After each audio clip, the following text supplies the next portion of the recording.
তুমি কি করতেছো? Don't touch me. আমি আপনাকে স্বামী হিসেবে মানি না, ওকে টাচ করার চেষ্টাও করবেন না। আপনি সরকারি চাকরি করেন বলে খুব সুন্দর করে ফুসলিয়ে ফাসলিয়ে আমার বাবা মার কাছ থেকে আমাকে জোর করে বিয়ে করে নিয়ে এসেছেন। আমি আপনার কাছ থেকে মুক্তি চাই। সারা জীবন কুল স্টাইলিশ এমন ছেলেরা তোর পিছনে লাইন দিয়ে থাকতো, আর তোর কপালে জুটেছে মুরব্বি জামাই। ও আমাকে এত ভালোবাসে, ও কোনো ওয়েতেই আমাকে ডিভোর্স দিবে না।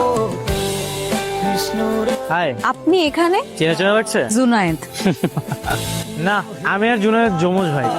দুর্ভাগ্যবশত আমরা যমজ ভাই হয়ে গেছি। জুনায়েদের যে যমজ ভাই আছে উনি তো কখনো বলেনি আমাকে। বলবে কি করে? ছোটবেলায় তো ওকে মেরে ওর মাথা ফাটিয়ে দিয়েছিলাম। আর তাছাড়া ও যে বস্তি খ্যাত, ওর পরিচয় দিতে আমার লজ্জা লাগে।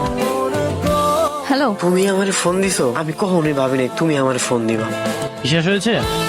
রাত তো হয়ে গেছে, আমি তো কিছুই খাইলাম না। এই যে ওর জন্য আমি খাবার লয়েছি, খাওয়াই দিতেছি। থাক, আমাকে আলগা পিরিতি দেখাতে হবে না।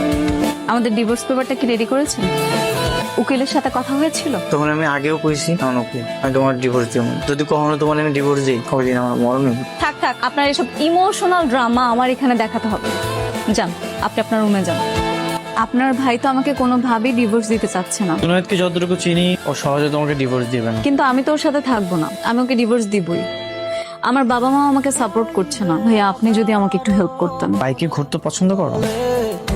সন্ধ্যা হয়ে আসছে, আমাকে বাসায় দিয়ে আসুন। কেন? আমরা একটু ক্লোজলি বসবো, আড্ডা দিব। বাহ, তোমাকে তো রানীর মতো লাগছে। ফুল আমার অনেক পছন্দ। আমি কি আপনাকে পারমিশন দিয়েছি? মানে আপনি কেন আমার রুমে ঢুকে বললেন? ঘড়ি দেখছো কত এখন কয়টা বাজে? ঘড়িতে কয়টা বাজে সেটা দেখার জন্য এত রাতের বেলা আপনি আমার রুমে ঢুকে পড়লেন কেন? আপনার রুমে কি ঘড়ি ছিল না? আছে তো, কিন্তু আমি এই স্পেশাল সময়ের জন্য অপেক্ষা করতেছিলাম। কখন 12টা বাজবো আর আমি তোমার এই উপহারগুলো দিব। গিফট? হ্যাপি বার্থডে বউ। তোমার জন্য তোমার পছন্দের নীল শাড়ি, নীল চুড়ি সবকিছু নিয়ে এসেছি। কালকে তোমার জন্য জন্মদিনের অনুষ্ঠানের আয়োজন করছি। বার্থডে গিফট, লাল গোলাপ, ভালোবাসার প্রতীক। আমি কি আপনার কাছে এই ভালোবাসা চাইছি? আমি কি আপনার কাছে চাইছি আমার ভালোবাসা? যা চাইছি তা তো দিতে পারেন নাই। আমি আপনার কাছে ডিভোর্স চাইছি। রোজ, তুমি না ভুল করতেছো, একটু ভাইবা দেখো। ভুল করলে ভুল আর ঠিক করলে ঠিক। আমার লাইফ, আমার রুলস, আপনি বলার কেউ না আমাকে। বের হয়ে যান আমার রুম থেকে।